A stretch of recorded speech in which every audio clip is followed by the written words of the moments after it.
17 August kuri kupisa muri Zimbabwe ndadzoka nhasi ndine nyaya ndiri kuona panapa vakomana vanhu vaya vabva kuZambia vari kumwa mvura dzavo vakabva nemvura dzavo muchishona muchidimbu tiri kuti it's like unongowadana nemusikana ubva washandisa protection, is it? No. Alright, tiri kuti vari kunanga huroyi zvakafanira kuti munhu ashanya kumba kwako obva kumba kwake kwabva iko kune chikafu chake kuti haasi kutrusta kudya chikafu chako. Ndo zviri kuitika kuti vakomana vatobva nemvura vabva nayo kunyika kwavo. Iyo inonzi vatro. Iyo kana vanhu vakawanda munokwanisa kuwirira nende panapa mune Google munoona ngobata kana Google izvo mungobaya kuti vatro water zinji inogadzirwa kuLusaka, inotogadzirwa kuZambia, haisi muZimbabwe. I don't know kana vamwe venyu muchitaura kuti makambomwa vatro. Asi ukatoona kungatomwiwa mvura yevatro kudhuze nekukura paVic Falls pepe ndokupa ungatotenga mvura yevatro nenzvimbo dziri surrounded ikoko ndokwega ungatoona ine mavendors, but zvekumwe kuside kwese muZimbabwe uku aiwa ungazomwe vatro unongoimwira kupi munomatangojaira dzimwe dzedzianzanana dzimwe mvura dzakangonyorwa. But ndo situation yatiri kuona iri kuitika panapa. Vanhu vekuZambia vari kutya kudzimwa. Mathreats aitaurwa ningakazofira ikoko, saka munogona kusesura chikafu muchinchi. Vanhu vakawanda vachipa mawarning neyambiro. Zvinhu zvinongotanga sefani vanhu vachitaura so zvakubuda pachena. This guy uyu ndiye auya akamirira president akaenda ichilema wekuZambia. Ndiye auya akamirira this guy. I think is a tingamuti iye post yake ndichiko the foreign affairs minister ndo post yake cheche anoshandira. Saka ndo paanguya kuZimbabwe nemvura yake paside ari kutotyira upenyu hwake. I don't even know kuti mana tutakunyadzisa ukomana muyedzo. Imagine kuti umbozviso mutsoka dzacho. Listen ndiwewo munhu oya kumba kwako akushanyira nechikafu chaabva nacho kumba kwake ubva kuti kudya chenyu chepamba penyu iye ari menzo wako unofila oseka na zvakadaro. Kana picture zvinobudiswa inenge iri picture yakaita sei. I know vanhu vakawanda dzanga kufambisa kuti I know is part of nigirikini there is marketing chichichi they are marketing this water. Hanzi vari kumaketa mvura yacho muSadak region saka yava kuti brand rakutoenda kumberi. Imi wadveta adi kuuya nemasutu akanyorwa mazita aya masutu avanenge vakapfeka yadi kunyorwa nzi yakagadzirwa kwakati paside up achitanga kumaketa kana zvese kana if zviri izvo zvamunoda kutanga kufambisa propaganda. Because vanhu ava vakangwarisa vakaona kuti vabatwa zvabuda zvainyadzisa vanotanga kutsvaga something chekuti isusu ari kumaketa zvinhu zvake chinji. You know what propaganda zvadzingori zvinonyadzisa unzi vanhu vava munyika menyu vane chikafu chavo mvura dzavo potse vagona ngo vatova nemasleeping bag kana magumbezo vari mudzimotikari mavo. Ndozvo zvitoripo zvatiri kutoona zvikutoitika panapa. Komanaka umwe ari kubudawo panapa akuzotanga kutsembura panyaya yacho ari kudairira. Ino vanhu ava materezi ka tinge tangopindawo muterezi timbonzwa ari kuti relations between Zimbabwe and Zambia are strained, with Zambia bringing its own water to avoid safety-concerned tensions are fueled by Zimbabwean leader Mnangagwa's critics of Zambia accusation of corruption and election disputes. Right? Everyone is aware of the ice cream incident. Ice cream. It all started with an ice cream. Ice cream ndo nyaya iri kunzi vanhu vari kuzviziva zviri kuzikanwa nyaya ice cream guys nevanhu kuZambia kuti kuZimbabwe kunodyiswa vanhu zvinhu muchikafu vanokubatira muchikafu. I know I like this guy wingidiye kumbonzi kubva nhasi zvevanhu handichadya nekuti vakazondibatira musadza. Ndo nyaya dzandiri kutoona panapa idzi. Vakomana umwe ari kuti you can't blame Zambia delegation to Harare for SADC summit for taking preventive and measures because even Patrick Chinamasa acknowledged that ZANU-PF played a role in the death of Levi Mwanawasa. You know, mazidara yavatorwa phone guys, you know, kana munhu muri kudhuze nakuna mudara Patrick Chinamasa torai phone torai unai zvakazotaura anzi akati akaplay a role mukufa kwaNigerian. It's very bad. It's very bad. You know, it's unacceptable. Hazvigamuchirika zvitambirika hazviko zvinhu izvozvo hatizvitambira hatizvikurudzire zvakaipisisa zvakashata. Tarisa kana mashoko akadai so obuda zvakafanana nekuti iwe wobva wati wombonzwe kamuizi tongoti mufamily niki wobva wati pakafa munhu kumashure vamwe wobva wati ningi takamudya uye unofanira mangwana vanhu vanozouya chinodii kumba kwako. But it was like shinchi, it was food poisoning.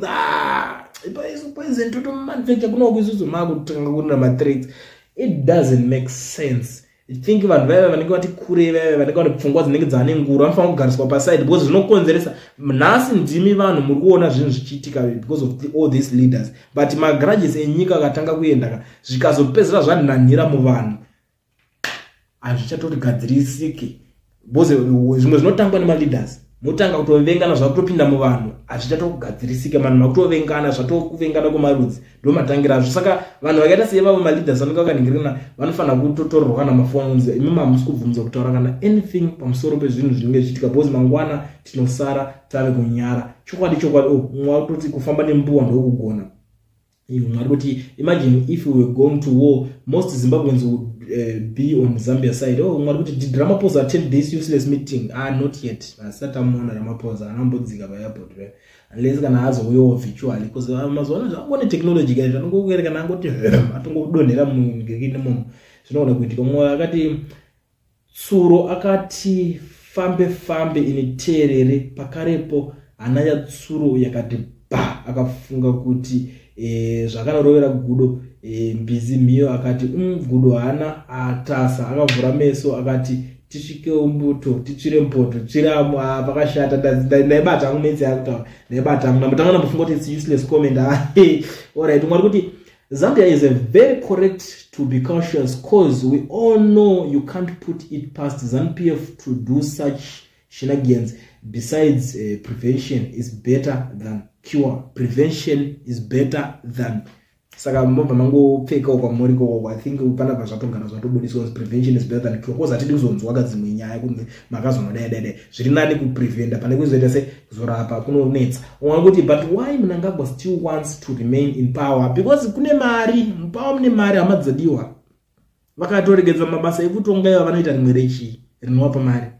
Mune mari mukutonga vanhu imomo. Uyo unofunga kuti vanhu vese vachisubmita kwauri vese ukanzi ndiwe iwewe center of everything uchinzi ndiwe iwewe iwe ungasiya zvakadaro ndosaka achirambira mupower and at the end of the day mchanoti munhu wese anotoda kuti akatomena mupower anenge doka na 20 years chake kuti anyatso build something because vanenge vane madreams nemagoals kuti I think I have to achieve 1 2 3 4 5 things ndo mandangopedza ndikadaiso ndatora mari yese and then vamwe ndozosira umwe ozopinda wenzete ozotanga kuti ozvopenyu hwake. Saka power munonaka mwari kuti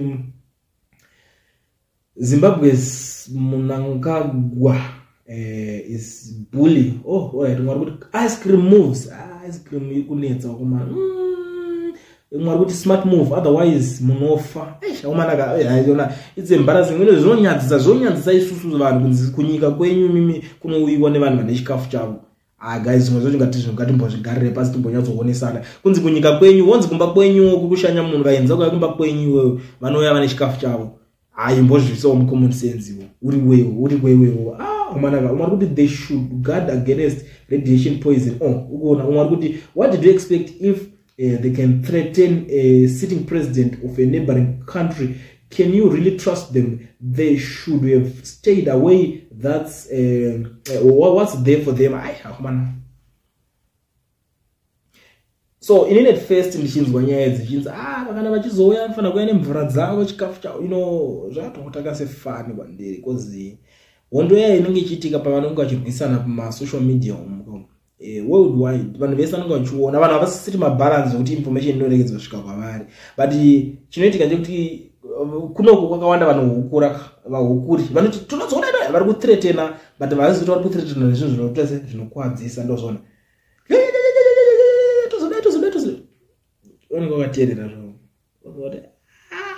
imi muchitaura kuti zvinhu zvese zvimuchitaura kuti munokwanisa kuzviita pamunhu kana takuenda ikoko because ava havasi kupindura vari kuteerera because vakunzwa kuti vanozvinyatsozviziva kuti amanaka mwana wasa anga ari president womashuro akatofa zvisinganzwisisika zvisinganyatsooneka kuti afa nei. Saka vakutoona kuti itona kurayiwa tikada zvekutamba aiwa mahwana yavari kuti Zambia should have boycotted the meeting. Simple. Setting security concerns, this would have brought the SADC attention to ED behavior and also stalling election because that's the genesis of this enmity. Zvonetsa zvavasorengedze kuyave yese because Zambia inge iri chair wetroika saka vafana kuita se kupasa chigaro chetroika kuna chao kuna uya wekuzambia uya mukadzi wekuzambia uya akabuda chinhu akapuwa mari muzwe musunu uyo yeah that lady uya ndiyafana kupuwa chigaro ichocho chekuti aite se atongi maona nyaya chiri baba.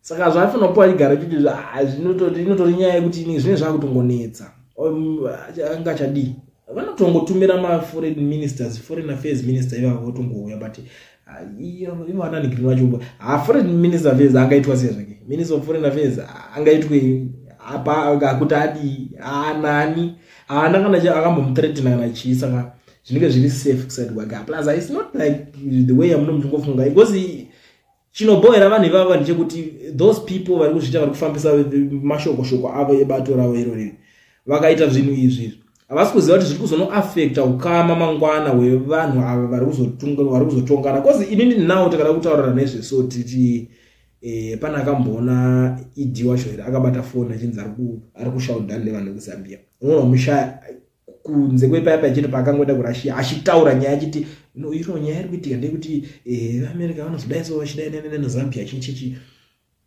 ipapo saka kubva ipapo chete zvinototanga kutonetsa anozoziva kuti atodenhera futi vanhu vacho vanozvita vanomusapota vacho vakatanga kuataka vanhu vaambotanga kudenha iye fuchisa tinapetaka munzwa zambia ichinzi ere yadenha mwari kuti do you have a credible evidence that it was a rigged election imeomanemi zvinhu zviri pachena zvakataurwa nesadhaki mungu yakadzungairwa muzimbabwenero anobvunza zvakadhaba kudaiso dzungairwa dhibha chero ivo vanhu vacho vakatoningira vacho vatozviziva iwobva kuti do you have the iwe chamwari unofungiza kuti pa-out of vanhu vese kuti imi maimbomira imimi kana njatonzi rigged kasikuoneka kuti hauka but zvinongozikanwa kuti haikwe imani hapana apa mwari kubuda ari kuti mazamu haadi kuudzwa chokwadi iship dzevanhu haiwa itofaine nyota mudhara because unorohwa kaslokenza mwari kuti who can trust a government led by a man who walks badly to the Russian about you ikona man mwari kuti who can mwari kuti at this point all trust has been thrown down the drain. What a shame to SADC.